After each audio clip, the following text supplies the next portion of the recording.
quiero demostrarles que sí es posible llegar temprano. Mientras más temprano se levanten, más fácil va a ser transportarse. Pero si se levantan tarde, después de las 6 de la mañana, ya es muy tarde. Hay que levantarse temprano para poder hacer todas sus cosas que deben hacer, cumplir sus tareas de su casa, porque también tienen que hacer algo en su casa. No se lo van a dar todo servido, ¿no es cierto? Personalmente yo me levanto, hago mis llamadas en un espacio cerrado, ¿no? Después de eso preparo mi desayuno. Inclusive puedo ir a comprar pan calentito.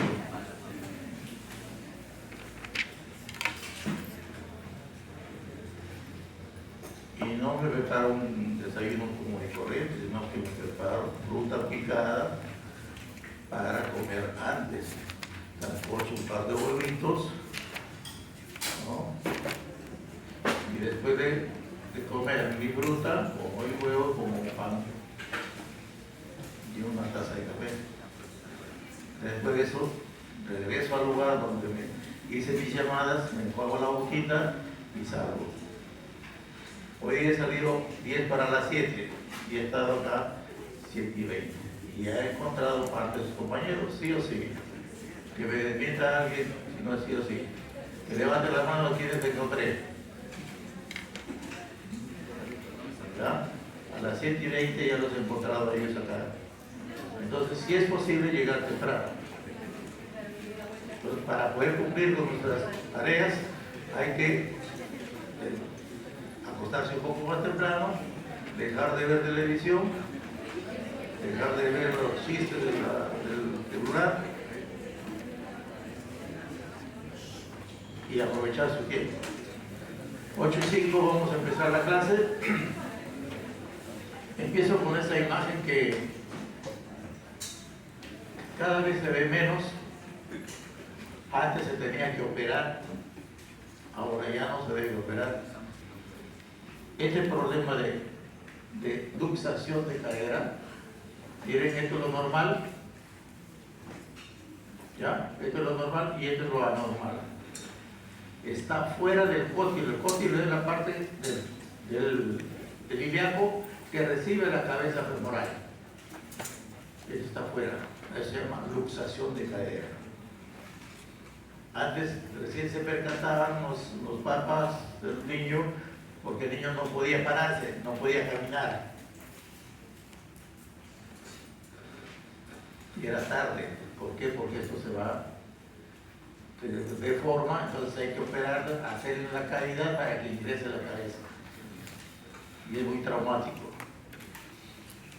Esto se debe diagnosticar después de nacido.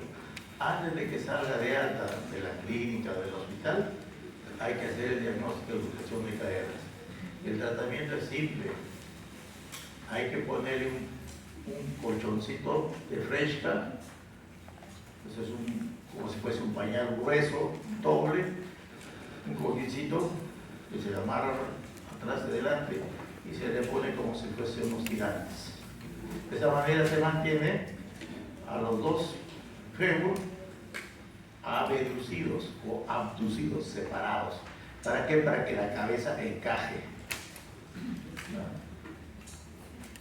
No es solo la salida, sino que hay tendones de los músculos que se insertan acá que dificulta la introducción de la cabeza femoral.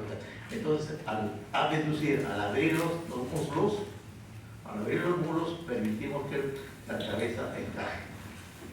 ¿Ya? Pero eso no es de un día a otro. Mínimo son 1 mes y medio que tienen que estar con ese cojín. Y hay que controlar, usar exámenes de control.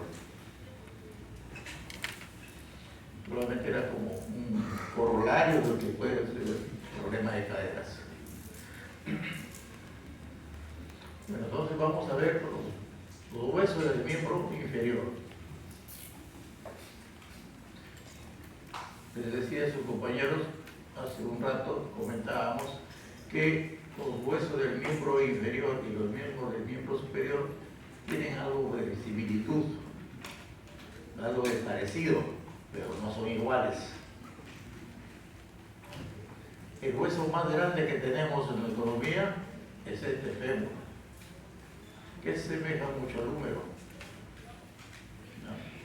Aquí en el miembro inferior se encuentran las grandes articulaciones: la cadera y la rodilla, y la tercera la del tobillo. Son las tres grandes articulaciones que tenemos en el miembro inferior de todo nuestro organismo. Le sigue la cuarta, el hombro, y la quinta sería el codo. Después hay más articulaciones, pero las principales son las de donde están los miembros, las partes apendiculares del tronco. ¿Cuáles son las porciones apendiculares? Miembros superiores y miembros inferiores. ¿No? Son como apéndices del tronco.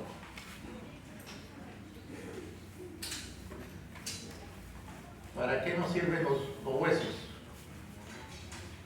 Para podernos desplazar, ¿no? Bueno, el miembro inferior nos va a permitir desplazarnos, ¿no? Va a permitir girar. Yo lo puedo parar en un solo pie, ustedes lo pueden hacer también, igual. Todo nuestro peso va a caer sobre un hueso feo, que es el calcáneo. ¿Por qué? Les dije en la clase anterior que los huesos van transformándose para tener más resistencia, ¿sí? Igualmente este huesito, como recibe todo el peso del cuerpo, se transforma, se vuelve bien feo. Es el más feo de todos. No tiene una característica especial. Se sale de las imágenes que uno tenga. No es cuadrado, no es redondo, no es cilíndrico, es completamente diferente. ¿Por qué? Porque todo el peso del cuerpo cae sobre ese hueso. Igual sucede cuando las pequeñitas, esas diminutas de menos de metro y medio, quieren ser grandes, ¿no? Quieren ser grandotas. ¿Qué hacen? Usan su tremendo taco, aguja. ¿Qué están haciendo? Están trasladando el peso de su cuerpo, ¿a dónde? A la cabeza del primer metatarsiano. ¿Y qué hace el metatarsiano? En respuesta a ese estímulo, se comienza a deformar. Y al deformarse, crece y desplaza la primera falange del primer ortejo. Y se forman los vulgares juanetes. Esa protrusión que presenta y la deformación del pie hacia afuera, por eso caminan como patitos, ¿no? Como pingüinos. ¿Por qué? Porque están depositando todo el peso de su cuerpo ahí en la cabeza del primer metatarsiano. Entonces se deforma ese dedo y se mueve hacia afuera. Así se le opera a esa dama, así se le opere, va a seguir usando sus tablas. Y le va a recrudecer nuevamente el problema, porque su problema es el mental. Ella quiere ser grande, quiere ser, pero no va a poder. Y uno sabe que a la chica se lo quiere porque son, no por su forma de ser, por su tamaño, su talla, sino calidad de persona, ¿no? Lo asequible que es, o la manera que a uno lo conquisten, ¿no? Porque a uno lo conquistan, a uno lo buscan, a uno lo escogen. No es que uno lo escoja a una dama, sino ella nos escoge. Y no te les hacen rogar, pero en realidad ella nos escoge. Bueno, entonces son cositas para retirarnos un poco. Entonces vamos a hablar de la cadera, el muslo, la pierna y el pie. ¿Quién es el representante del hueso de la cadera? El ilíaco. El hueso ilíaco o dorsal. Su característica de este hueso es un hueso plano que tiene casi la forma de una corbatita Michi.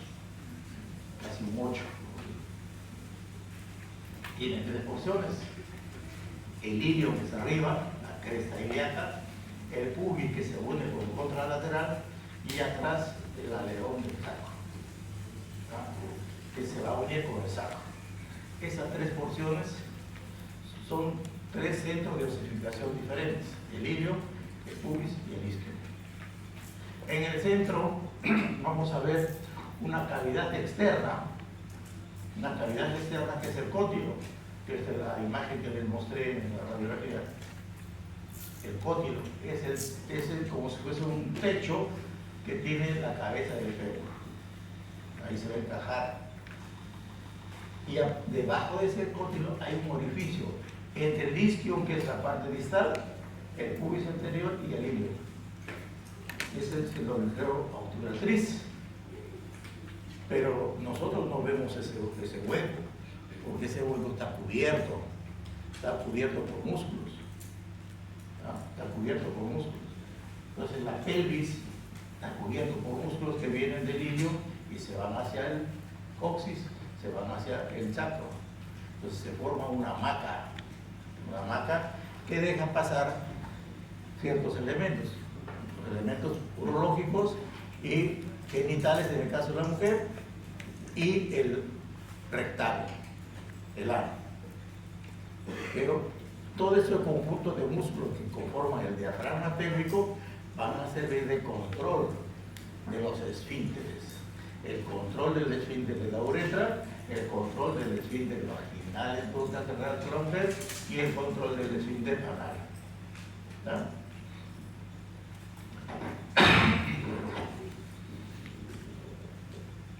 Internamente en este hueso vamos a ver elementos que los vamos a repetir cuando hablemos de pelvis.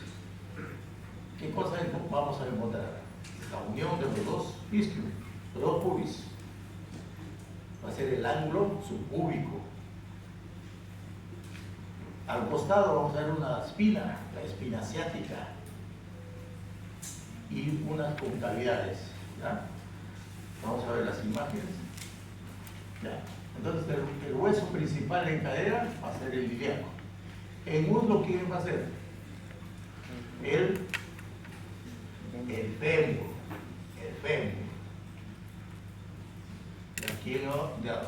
De aquí en adelante, las niñas, cuando alguien le diga, muéstrame tu pierna, no va a levantar la pata hasta acá.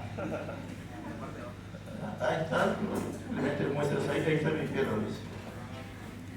Pero no va a levantar la pata para mostrar la parte más arriba, porque eso no es su pierna, ese es el muslo.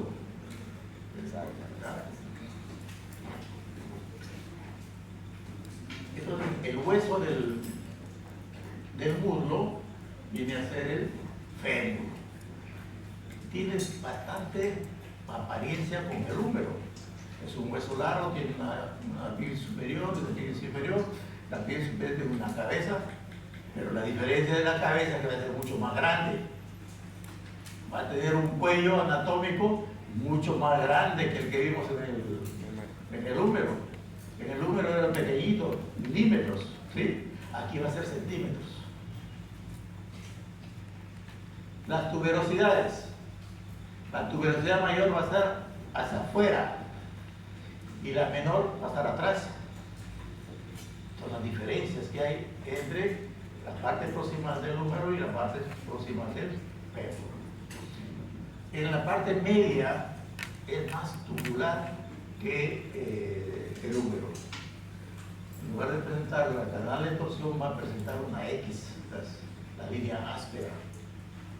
La línea áspera va a presentar ahí, donde se va a insertar la aponeurosis del gran músculo que va a cubrir el muslo, el cuádriceps.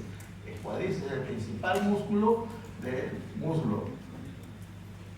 Ese tiene una cápsula, tiene una aponeurosis que se va a insertar justamente en esa línea áspera y separa al resto de los músculos que también conforman parte del muslo.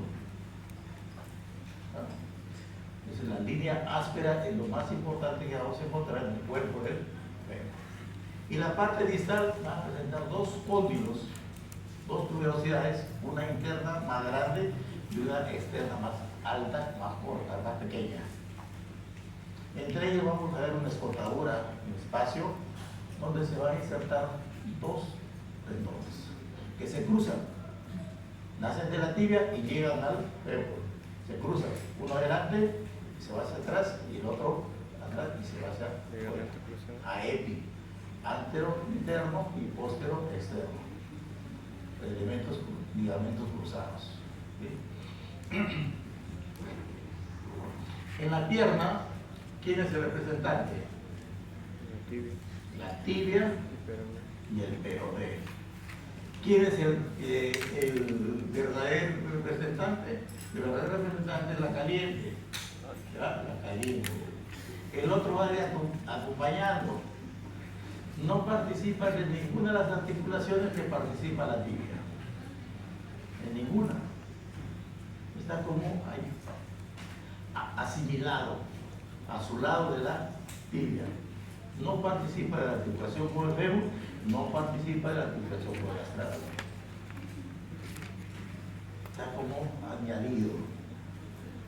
¿Ya? La tibia y el peroné. La tibia es un hueso más piramidal. Piramidal, o sea, es algo como les mencionó el profesor Matuda. No les dijo tablerón, les dijo donofrio, ¿no? Tablerón es un tremendo chocolate de forma piramidal, triangular, grande. ¿Lo conocen o no? Bueno. Se viene de Suiza. Tablerones, pero sí lo venden en los mercados, ¿no? Ustedes conocen. Lo he visto en Wong, Metro, tablerones, unos amarillos. Es como si fuese una barra de metal triangular.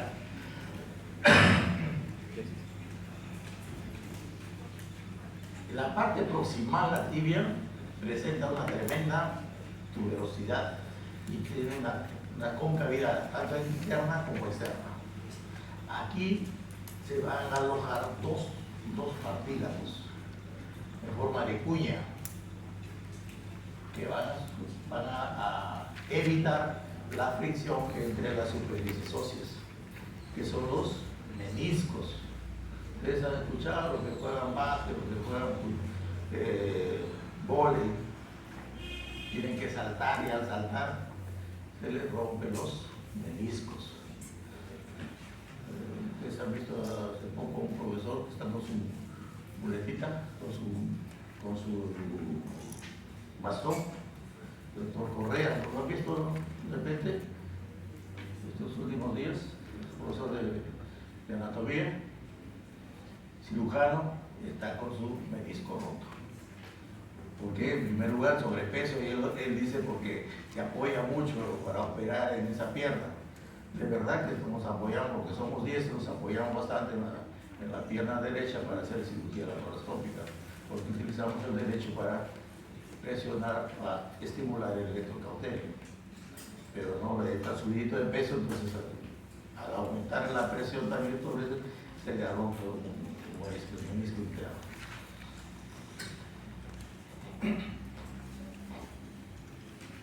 Pero esa articulación de la rodilla tiene una tremenda cápsula que protege justamente a estos elementos que están internos, que son los meniscos y también estos ligamentos cruzados. El peroné, le dije, está con un acompañante. Vamos a verlo después. Luego, en el pie vamos a ver dos porciones. El tarso, haciendo una comparación con el miembro superior, el tarso sería como el metacarpo, el carpo, ¿no? Pero con sus tremendas diferencias. Aquí veíamos un escafoides, ¿no? El primero, el escafoides, el segundo era el semilunar, después el piramidal, ¿no? El otro que estaba de muñequito de torta, el pisiforme. Aquí vamos a tener el primer hueso más feo que todos, es el calcáneo. El calcáneo. ¿Y quién ¿quién lo une a la tibia o el calcáneo? Es el astrágalo. El astrágalo sirve de movimiento de la tibia hacia adelante o hacia atrás. ¿Ya? Astrágalo. Entonces la tibia va a descansar sobre el astrágalo y el astrágalo va a descansar sobre el calcáneo. Delante del astrágalo va a estar el escafoides, ¿no? Que le llamamos semilunar porque parece una semiluna. Ustedes en la noche han visto cuando está creciendo la luna, cuando está menguando, hay un arquito así de luz, así por eso se llama semilunar, media luna. Ustedes han visto también unos pancitos que preparan, ¿no? Los semiluna, igualito. Así es el escafoides. Es como una navecita que está delante del astrágalo. ¿Ya? Y delante del astrágalo van a estar la primera, la segunda, la tercera cuña. Y más lateral, el que parece un dado, ¿cómo se llama? Cuboides. Luego, delante de ellos ya vienen los metatarsianos. El primer metatarsiano con la primera cuña, el segundo con la segunda cuña, el tercero con la tercera cuña. El cuarto y el quinto ya se relacionan con él. Cuboides. Y luego ya son las falanges.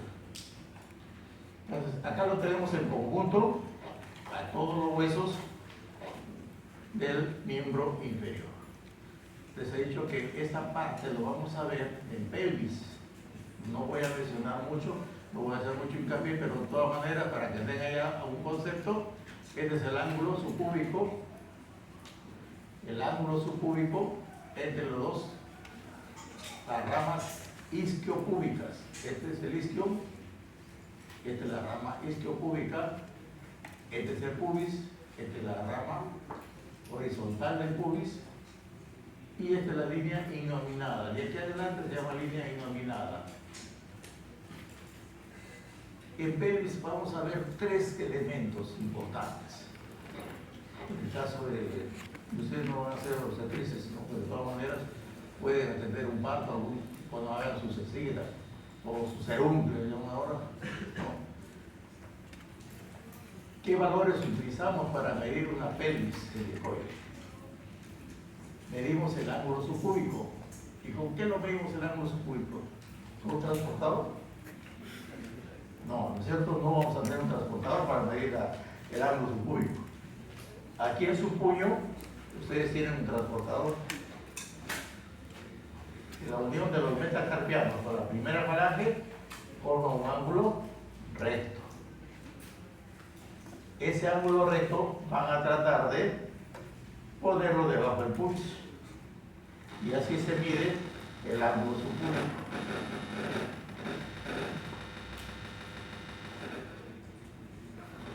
El ángulo subcúbico debe medir 90 o más.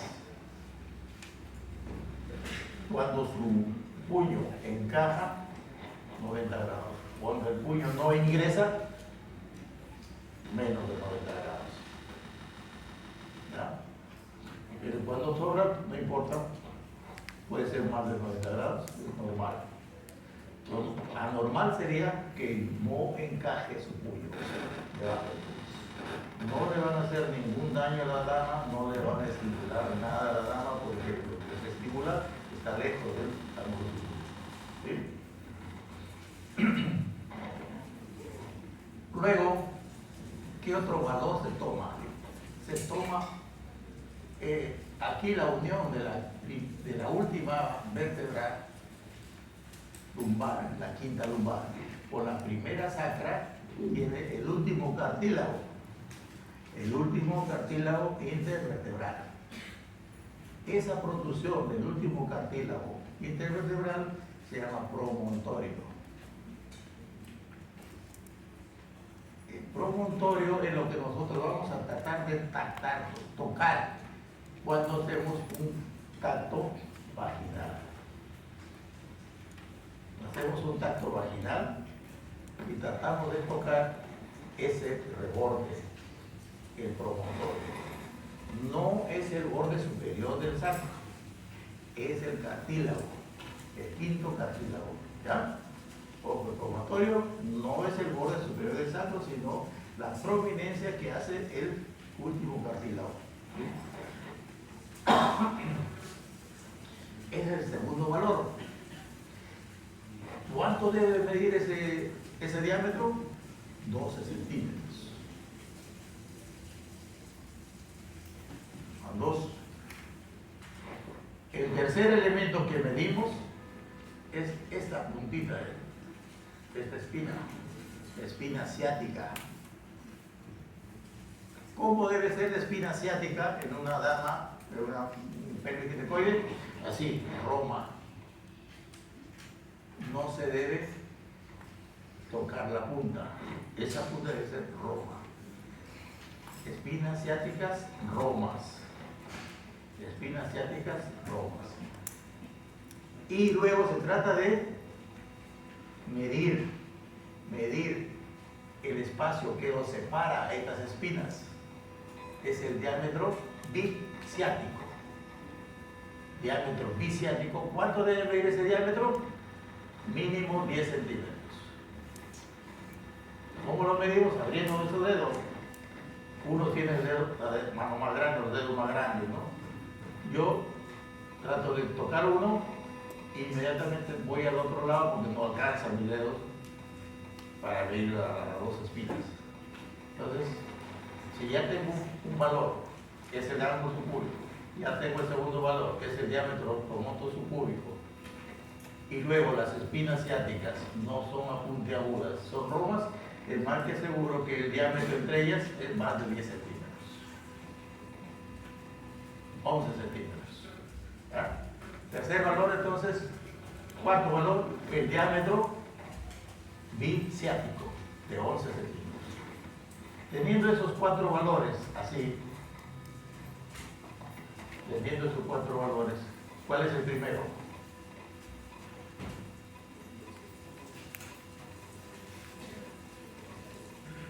¿Ah? El segundo.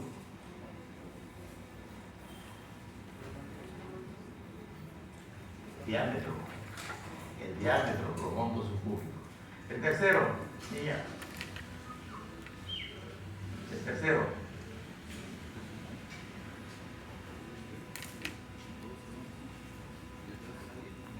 ¿Cómo cuando conversas hablas más alto?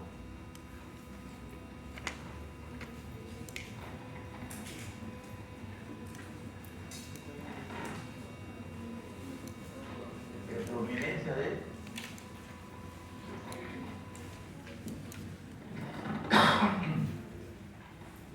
a veces se abre el máster, ¿no? A ver, repito, el primer valor de una pelvis ginecoide es el ángulo subcúbico. ¿Cuánto debe medir? 90 grados a más. ¿Cómo lo hacemos? Midiendo, tratando de contactar el nudillo de nuestro puño con el ángulo. ¿Ya? Ese es el ángulo subcúbico, 90 grados o más. Segundo, el diámetro promonto subcúbico, 12 centímetros. Diámetro promonto subcúbico, 12 centímetros. Tercero, es tratar de palpar las espinas, y esa debe ser Roma, las espinas ciáticas al costado, Roma, de acá. ¿Cómo lo tratamos? Al tener nuestros dedos dentro de la vagina, bajamos por la parte lateral, después que hemos tocado el promontorio, bajamos lateralmente y ahí vamos a ver cómo son las espinas ciáticas. Y son agudas, más que seguro que el diámetro va a ser menos de 10 centímetros. Pero si son romas, va a ser mínimo 10, pero lo ideal es que sea 11. 11 centímetros. Diámetro biciático, 11 centímetros. Es el cuarto valor. Si una dama tiene esos cuatro valores que les he mencionado, va a poder dar a luz tranquilamente. Va a tener un parto vaginal sin problemas. ¿Ya? Para eso se cuantifica identifica, para eso se mide, se mesura, se mide. Mesurar es medir. Se mide el ángulo subcúbico, se mide el diámetro por punto subcúbico, se toca las espinas ciáticas, se mide el diámetro biciático. Con esos 4 valores que les he mencionado, estamos seguros que esa mujer que está gestando puede dar su parto normal. Pero cuando ya falte, no tenga uno de estos valores que les he mencionado, que le decimos límite. Y todo va a depender de la evolución que tenga el feto. Ahora ya podemos mesurar, ya podemos medir